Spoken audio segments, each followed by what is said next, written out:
El pintor favorito de Estados Unidos tenía un secreto, uno que podría haber destruido todo por lo que había trabajado. Detrás de los rostros alegres, las familias sonrientes y la nostálgica calidez de la América pueblerina Norman Rockwell ocultaba una verdad que pocos conocían. En 1964, pintó algo que rompió la ilusión, una escena tan impactante que hizo llorar a hombres adultos y obligó a las madres a tapar los ojos a sus hijos. Mostró el lado de América que nadie quería ver. Los galeristas se negaron a exponerlo. Los periódicos se negaron a publicarlo. Sus amigos le advirtieron de que podría acabar con su carrera. Pero Rockwell lo pintó de todos modos. Sabía que esta imagen, cruda, dolorosa y brutalmente honesta, podría destruir su reputación, pero no podía apartarse.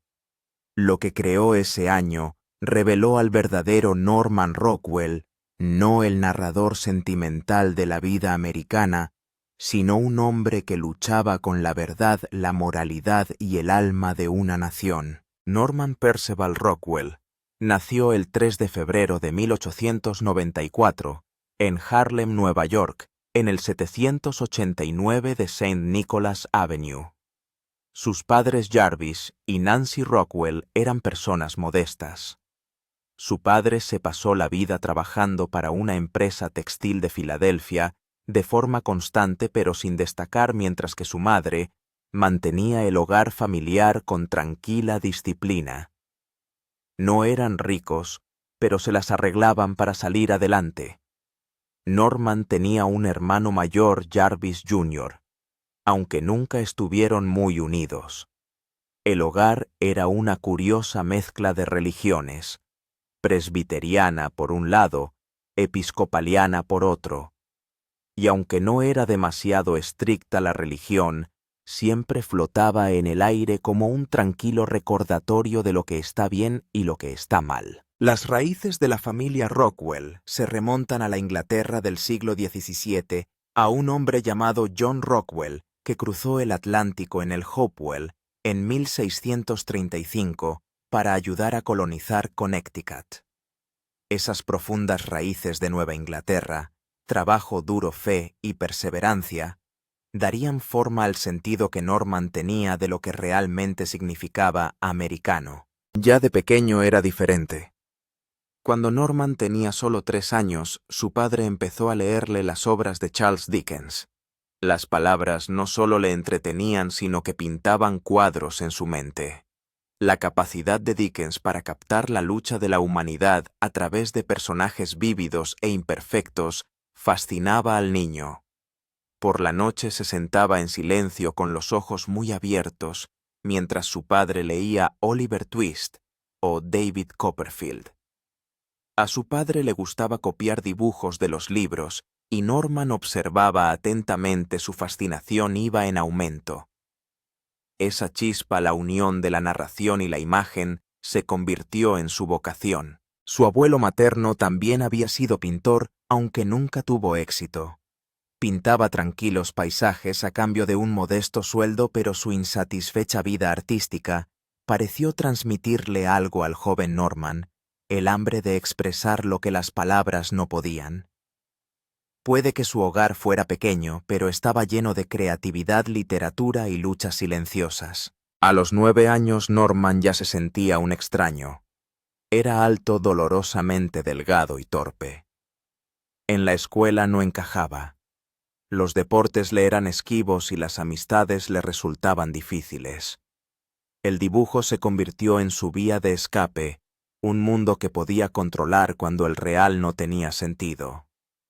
Pasaba horas dibujando caras, animales y escenas cotidianas, a menudo exagerando los rasgos con humor. A través del arte aprendió a reírse del dolor. En 1903, su familia se trasladó a Mamaroneck, una pequeña ciudad del condado de Westchester. Aquel traslado lo cambió todo. Atrás quedaban las abarrotadas calles de Harlem. En su lugar había callejuelas tranquilas, cielos abiertos y el ritmo de la vida en un pueblo pequeño. Aquí Norman encontró la inspiración en la gente corriente, tenderos pescadores niños jugando. Se enamoró de la sencilla poesía de la existencia cotidiana. Fue en Mamaroneck donde conoció las obras de Howard Pyle, el gran ilustrador estadounidense cuyas románticas representaciones de la aventura y la virtud encendieron su imaginación. El dinero escaseaba, pero la madre de Norman apoyaba su sueño. Ahorraba hasta el último céntimo para comprar material artístico y dibujaba sin parar. Mientras su familia iba a la iglesia y se aferraba a modestas esperanzas, Norman construyó su propio altar, uno de papel, lápices y determinación. A los 14 años tomó una decisión que le cambiaría la vida: dejar el instituto y estudiar arte a tiempo completo.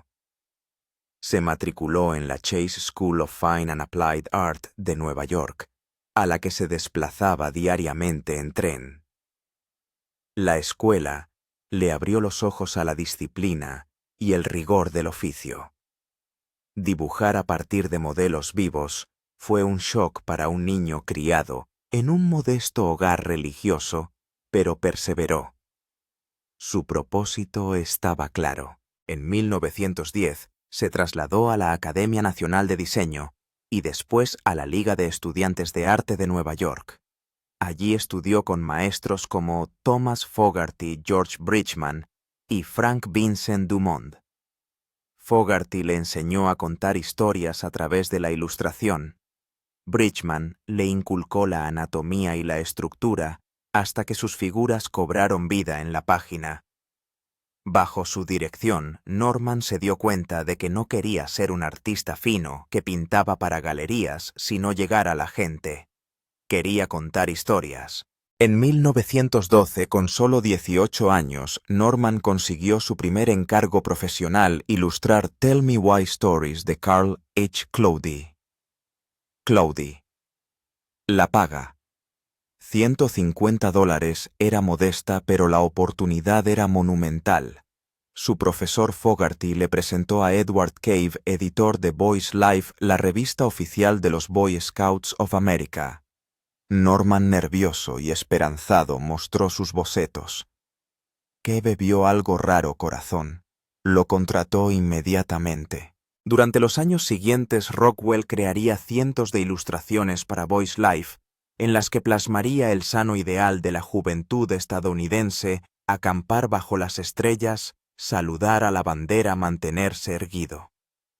Su arte definió la imagen del Boy Scout, convirtiendo los valores del movimiento en una leyenda visual. En 1913, con solo 19 años, Norman Rockwell era editor de arte a tiempo completo de Boys Life, un logro asombroso para alguien tan joven. Pero el éxito no le hizo complaciente. Le hizo trabajar más duro. Sentía el peso de la responsabilidad no solo ante sus empleadores, sino ante el público. Quería que su arte significara algo. En 1914, Rockwell se trasladó a un viejo granero que había pertenecido al pintor del oeste Frederick Remington, compartiendo el estudio con su amigo Clyde Forsyth. Allí, rodeado de los ecos de gigantes artísticos, Rockwell se atrevió a soñar a lo grande. Forsyth le empujó a presentarse a The Saturday Evening Post, la revista más prestigiosa de Estados Unidos. Y pronto su vida cambiaría para siempre. Las portadas del Post de Rockwell definirían una época: familias reunidas para cenar, barberías de pueblos, pequeños niños jugando al béisbol. Su arte se convirtió en el espejo en el que América se veía a sí misma. Pero bajo ese suave reflejo se escondía un hombre que conocía las grietas del país, la desigualdad, el dolor, las cosas que nadie quería ver. Y en 1964 pintaría por fin lo que otros temían: no la América que la gente soñaba, sino la que realmente existía. El cuadro que casi destruyó su carrera. El que reveló quién era realmente Norman Rockwell. Se estaba convirtiendo en algo más grande. En 1915 Norman tenía 20 años y convenció a su familia para que se trasladara a New Rochelle. Fue una decisión inteligente. En New Rochelle vivían los mejores ilustradores, artistas como Joseph Leyendecker, una de las mayores inspiraciones de Norman, tenían estudios allí. Estar en ese entorno creativo impulsó aún más a Norman. Hizo nuevos amigos, conoció a mentores y se mantuvo cerca del mundo editorial de Nueva York.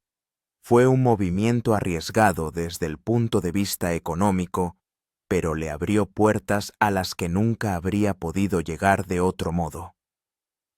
Y entonces llegó 1916. Norman tenía 22 años. Ese año todo cambió. Por fin presentó un trabajo al Saturday Evening Post. Su primera portada apareció en mayo de 1916 y fue como un trueno. Entre ese primer número y enero de 1917 ya había pintado 6 portadas para el Post. La gente se dio cuenta. Incluso la revista Life publicó un anuncio a toda página llamando al Post el mayor escaparate de América, y el trabajo de Norman estaba justo en el medio de ella. Pero el éxito llegó rápido y con fuerza. A los 25 años, Norman estaba agotado. Dejó su trabajo en Voice Life para centrarse por completo en el Post. Para entonces ya había pintado 25 portadas y docenas de ilustraciones. Era un torbellino. Aunque todo parecía perfecto por fuera por dentro, Norman seguía luchando contra la duda. Hacia 1911, empezó a sentirse profundamente inseguro sobre su aspecto, su nombre e incluso su lugar en el mundo. En una ocasión dijo: todo lo que tenía era la habilidad de dibujar que por lo que veía no contaba mucho. Pero en lugar de rendirse, volcó esos sentimientos en su arte. Pintó a personas que se sentían incómodas, nerviosas, ignoradas. Y al hacerlo, hizo que millones de estadounidenses se sintieran vistos. En el verano de 1916, Norman Rockwell se casó con Irene O'Connor, una maestra de escuela 3 años mayor que él. Acababa de publicar su primera portada para el Saturday Evening Post ese mismo año. Apenas se conocían cuando le propuso matrimonio en una pensión de New Rochelle. Pero desde el principio, las cosas no funcionaron. Irene quería una vida normal en casa. Norman no podía dejar de trabajar. Estaba obsesionado con sus cuadros y a menudo desaparecía en su arte ignorando todo lo demás. Nunca tuvieron hijos. Años más tarde, admitió en voz baja algo desgarrador. Cuando llevábamos un tiempo casados me di cuenta de que ella no me quería. Aún así el matrimonio se prolongó durante casi 14 años. En 1929, justo después de la caída de la bolsa, acordaron tomar vacaciones por separado. Irene solicitó el divorcio poco después en Reno. Mientras su vida personal se desmoronaba, Norman se convertía en una sensación nacional. De 1916 a 1919 creó 25 portadas para el Saturday Evening Post, muchas con temas de la Primera Guerra Mundial. Una mostraba a un niño preguntándose si un hombre bajo podía ser soldado. Su obra estaba en todas partes. La revista Life llegó a utilizarlo en anuncios a toda página para vender suscripciones. Pero detrás de todo ese éxito, Norman solo tenía 22 años y ya era demasiado para él. Empezó a tener ansiedad y sentía que no podía estar a la altura de las expectativas. Su amigo Clyde Forsyth se dio cuenta de que a veces Norman simplemente desaparecía durante un tiempo, temeroso de que la gente se olvidara de él. En 1920 su trabajo artístico estaba cambiando. Parecía más refinado, menos caricaturesco. Recibía elogios de artistas serios y había crecido claramente bajo la dirección de su maestro George Bridgman. Pero la presión no se detuvo. Norman se derrumbó bajo el peso de todo aquello y sufrió lo que en voz baja se llamó un ataque de nervios. Tuvo que alejarse para recuperarse. Durante este tiempo, se hizo muy amigo del famoso ilustrador J.C. Leyendecker, a quien admiraba. La crisis fue un punto de inflexión. Aún no había cumplido los 20 años y ya cargaba con el peso de ser el ilustrador de revistas más reconocido de Estados Unidos. A medida que avanzaba la década de 1920, Norman empezó a hacer algo más que portadas de revistas. Las grandes marcas lo querían para sus anuncios. En 1923 pintó un anuncio de gelatina que mostraba a una familia perfecta y sonriente en una cocina feliz. Ese tipo de calidez se convertiría en su estilo característico.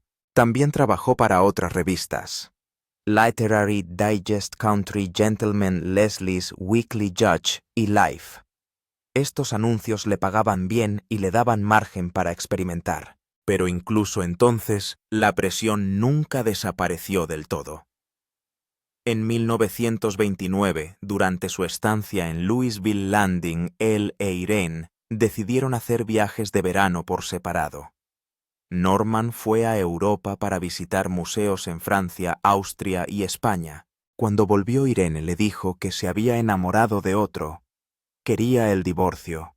Aunque Norman tenía la costumbre de ligar con mujeres, la noticia le afectó mucho. El divorcio se consumó el 13 de enero de 1930.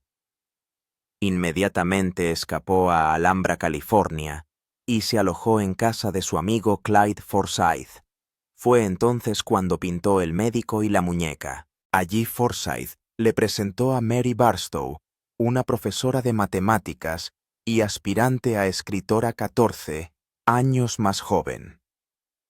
Norman se casó con ella pocos meses después, el 17 de abril de 1930, en el jardín de los padres de ella. La pareja pronto tuvo 3 hijos, Jarvis Thomas y Peter, pero la salud mental de Norman volvía a decaer. En 1933 fue hospitalizado por lo que llamaban agotamiento nervioso. Millones de personas veían su obra cada semana, pero nadie sabía el dolor que arrastraba. Ese mismo año convenció a Mary para que le acompañara a Europa con la esperanza de reavivar su pasión.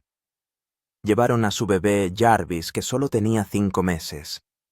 En París estudió a Rembrandt y a otros maestros antiguos, pero en lugar de sentirse inspirado, entró en una espiral de depresión. Empezó a considerarse un fraude. Sentía que sus portadas de los sábados por la noche no tenían sentido comparadas con las de los grandes artistas de los museos. Sus pensamientos se volvieron tan oscuros que se planteó acabar con su vida. Ese viaje dejó una profunda cicatriz. En 1935 llegó una nueva oportunidad. Le pidieron que creara ilustraciones para Tom Sawyer y Huckleberry Finn de Mark Twain. Al principio no quería hacerlo, pero aceptó. Viajó a Hannibal, Missouri, para estudiar la ciudad natal de Twain y tomó muchas fotos de referencia, lo que no era habitual entre los pintores serios. Las ilustraciones se publicaron en 1936 y 1940, pero echando la vista atrás se sentía incómodo. Algunos de los dibujos contenían sutiles estereotipos raciales. A medida que pasaban los años y el movimiento por los derechos civiles cobraba fuerza, Norman admitió que se arrepentía de cómo había retratado a ciertos personajes. En 1938 Norman y Mary compraron una granja de 60 acres en Arlington, Vermont. Querían una vida tranquila para su familia y al principio parecía perfecta. Iban a bailes populares y a reuniones del pueblo, pero detrás de las sonrisas las cosas se desmoronaban. La bebida de Mary había empeorado. Norman escribió en su diario lo distante y enfadada que se volvía cuando bebía.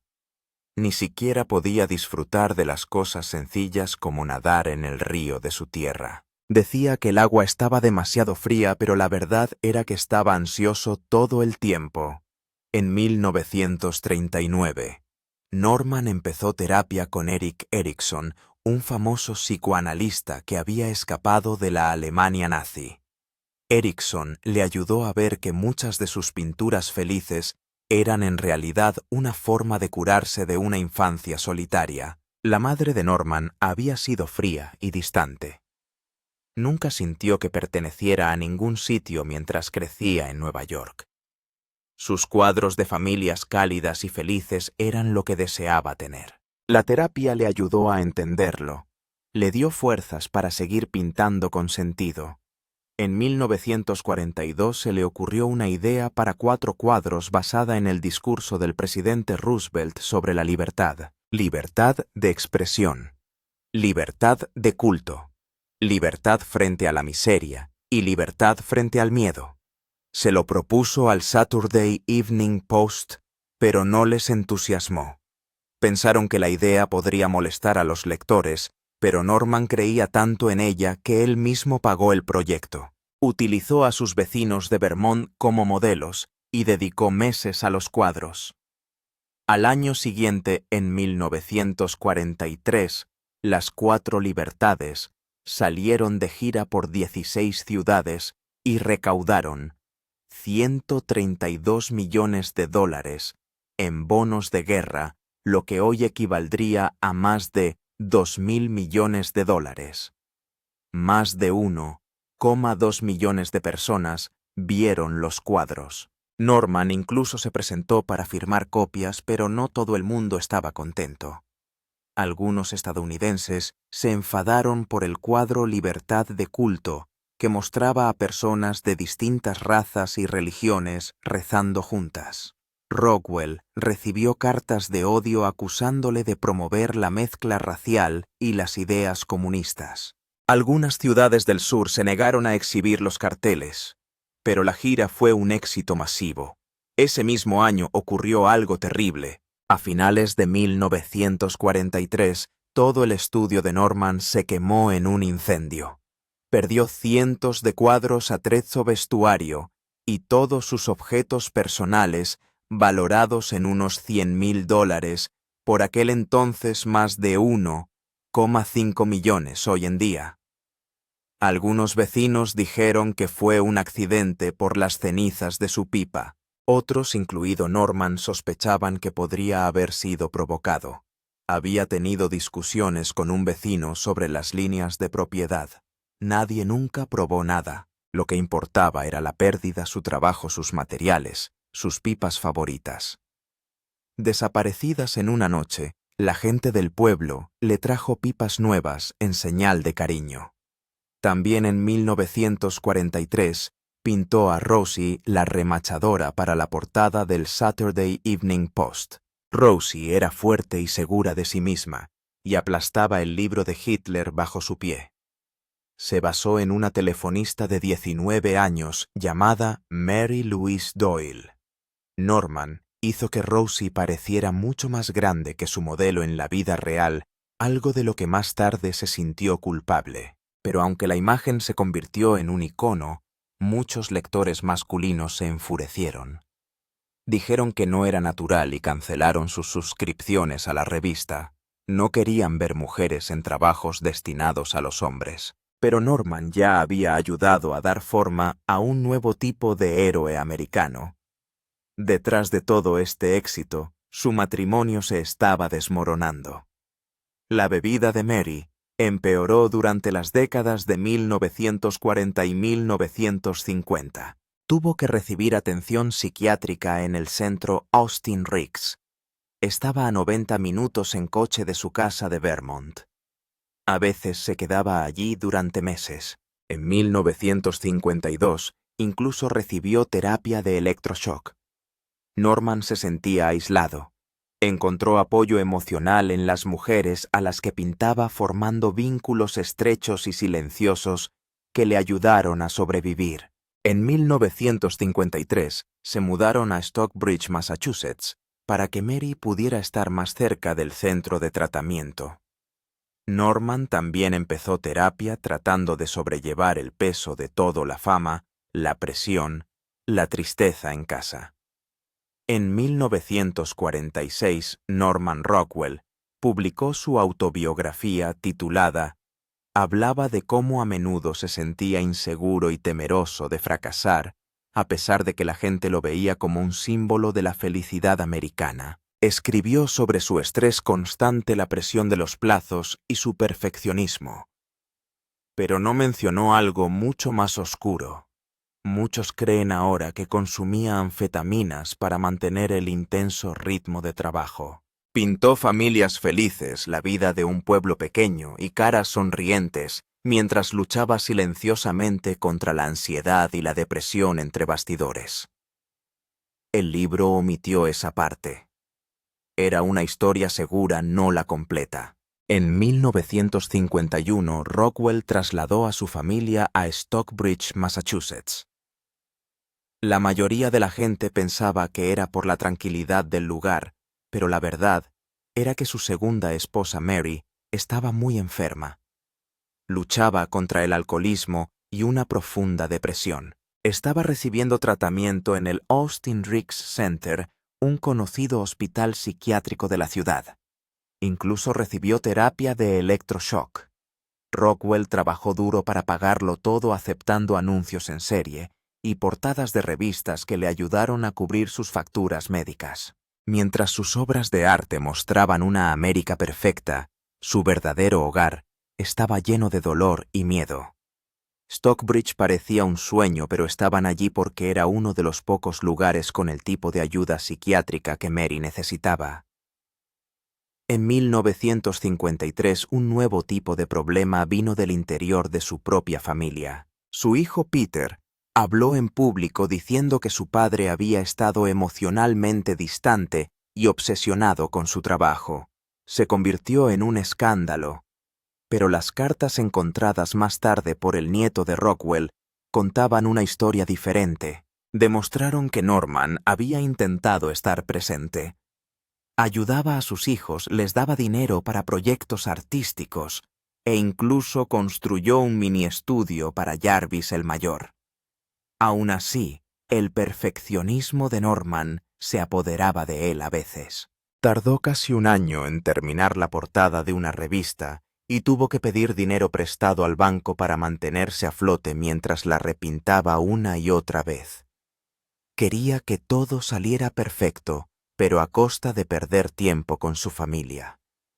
En 1959, Mary murió repentinamente de un ataque al corazón. Norman estaba destrozado.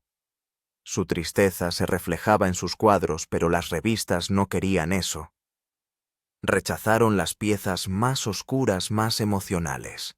Querían alegría. Su médico Eric Erickson le dijo una vez: pintas tu felicidad, pero no la vives. Eso dolió. Se guardó la pena para sí y la reprimió para seguir trabajando, pero eso le desgastó aún más. En octubre de 1961, Norman volvió a casarse. Su tercera esposa, Molly Panderson, era una maestra jubilada. Él tenía 67 años y ella 65. Le dijo sinceramente a la gente que se casó con ella porque era organizada y él necesitaba ayuda. Ya no podía manejar la parte comercial de su arte. Tras años de lucha contra la enfermedad de Mary y su propia salud mental, Molly trajo la paz y el orden. El matrimonio sorprendió a todos, pero duró hasta su muerte. Quizá no fue una historia de amor, pero le dio algo estable en el momento en que más lo necesitaba. Después llegó 1963. Tras 47 años, Norman dejó el Saturday Evening Post. Su última portada fue del presidente John F. Kennedy después del asesinato. En total había pintado 321 portadas para la revista, pero Norman sentía que el mundo había cambiado y él necesitaba cambiar también. Estaba cansado de pintar solo familias blancas felices. La revista no le permitía mostrar americanos negros a menos que estuvieran en el fondo o haciendo trabajos de sirvientes. Una vez dijo: represento el mejor de los mundos posibles. Ese tipo de cosas ya están muertas.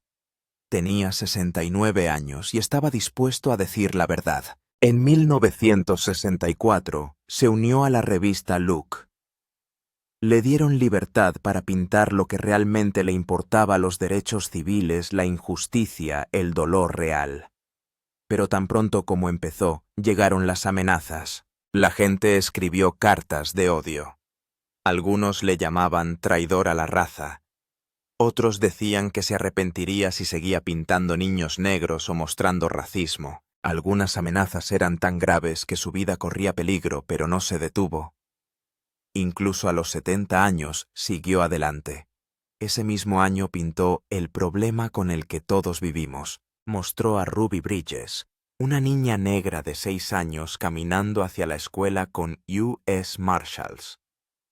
En la pared detrás de ella había insultos y un tomate salpicado.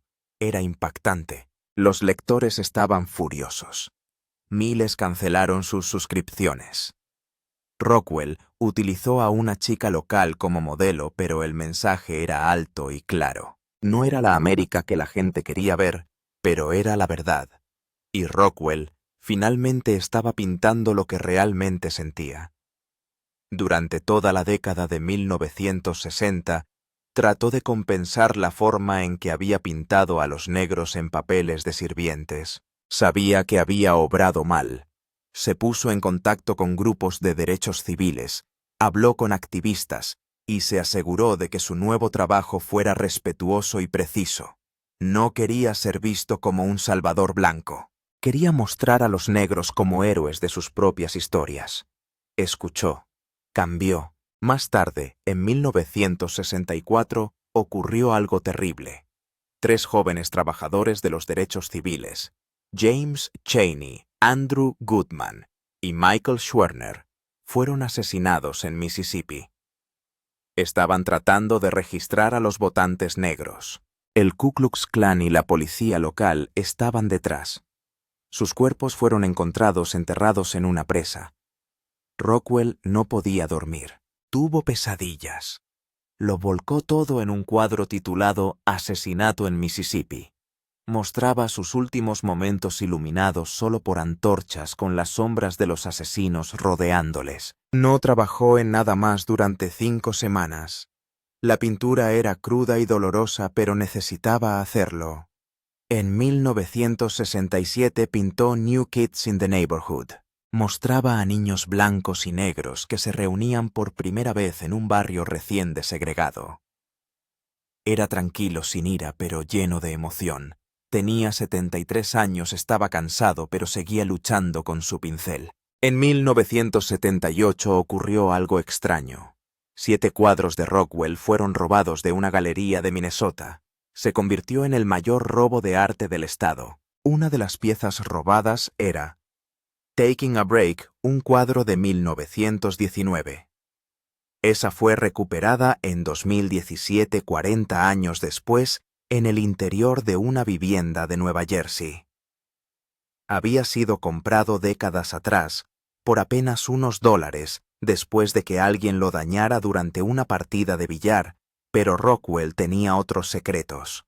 En 2013, una biógrafa llamada Deborah Solomon escribió un libro en el que afirmaba que había ocultado dibujos eróticos y que posiblemente tenía deseos sexuales reprimidos, incluso hacia los hombres. Citó anotaciones en su diario y notas, incluida una sobre una joven asistente por la que parecía estar muy encariñado. Algunos expertos creyeron que estos indicios eran reales. Otros, incluida la nieta del propio Rockwell, dijeron que las afirmaciones eran erróneas e injustas. La verdad sigue sin estar clara, pero añadió nuevas preguntas sobre quién era realmente tras la imagen pública. El 10 de enero de 1977, el presidente Gerald Ford concedió a Rockwell la Medalla Presidencial de la Libertad. Era el máximo galardón que podía recibir un civil, pero Rockwell no fue. Su hijo Jarvis lo aceptó por él. Tenía 83 años y estaba muy enfermo para entonces. En privado contaba que a veces sentía que se había vendido. Ganó mucho dinero, pero abandonó el arte más profundo para dedicarse al trabajo comercial.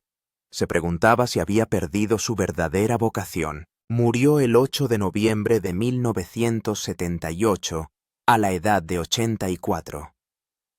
Después de su muerte, la gente se enteró de que tenía alrededor de $50,000 en facturas de terapia sin pagar. Eso sería alrededor de $200,000 hoy. Se había pasado la vida tratando de hacer frente a la ansiedad, la depresión y la confusión interior, incluso mientras pintaba escenas felices para el mundo. Las facturas contaban una historia que sus cuadros nunca contaron. Entonces, en 2004 se encontró algo increíble detrás de una pared falsa en casa de otro ilustrador, Donald Tracta. Era el original de Rockwell, Rompiendo los lazos del hogar, uno de sus cuadros más famosos. El hombre había hecho una copia perfecta para ocultar el verdadero, probablemente, a causa de un amargo divorcio. Cuando el cuadro real salió a subasta en 2006, se vendió por $15,4 millones. El descubrimiento suscitó preguntas. ¿Cuántos originales más había por ahí ocultos tras los muros o guardados en secreto?